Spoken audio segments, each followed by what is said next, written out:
حضرت ابو ہریرہ رضی اللہ تعالیٰ عنہ فرماتے ہیں کہ میں جب بھی نبی سے ملا ہوں یا جب بھی نبی کی نظر مجھ پہ پڑی ہے آپ ہمیشہ مجھے دیکھ کے مسکرائے ضرور ہیں.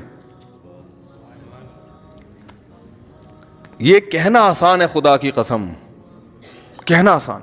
جب بھی نبی کہتے, حضرت ابو ہریرہ کہتے ہیں نبی نے مجھے دیکھا ہے نا تو ہمیشہ مجھے دیکھ کے کیوں مسکرائے ہیں بھائی؟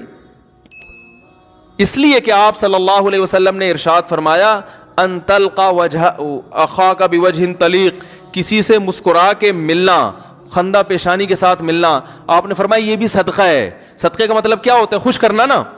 تو جب آپ کسی سے مسکرا کے ملتے ہیں تو سامنے والا کیا ہو جاتا ہے؟ خوش. اور ناک پہ مکھی بٹھا کے ہر وقت رہیں گے, منہ آپ کا جو ہے نا 12 بجے رہیں گے, تو سامنے والا کس میں جاتا ہے؟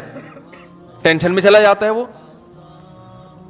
تو کتنی بڑی بات ہے. جب بھی ملیں کہتے ہیں آپ نے مجھے دیکھ کے ہمیشہ مسکرائے ضرور ہے. حالانکہ حدیث میں آتا ہے لو اعلم ما تعلمون لضحکتم قلیلا ولبکیتم کثیرا. آپ نے فرمایا جو جہنم کی باتیں اور آخرت کی سختیاں میں جانتا ہوں اگر تم بھی جان لو تو تم روز زیادہ ہنسو کم, تمہارے چہروں پہ مسکراہٹیں ختم ہو جائیں.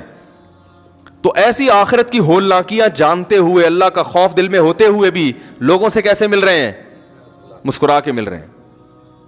حالانکہ وہ خوف جو آپ کو آخرت کا تھا اگر آپ اس کا اظہار لوگوں کے سامنے کرنا شروع کر دیتے تو آپ تو ہر وقت ایسے ملتے کہ لوگ گھبرا جاتے آپ سے.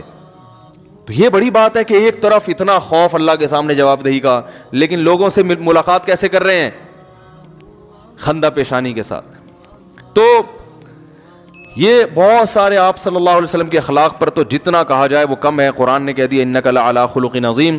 تو بھائی ہمیں بھی ضرورت ہے کہ کچھ تھوڑا سا ہم بھی یہ تمیز, اگر کہیں سے پیسوں کی نہیں مل رہی تو کسی سے ادھار لے لیں ہم تھوڑی دیر کے لیے.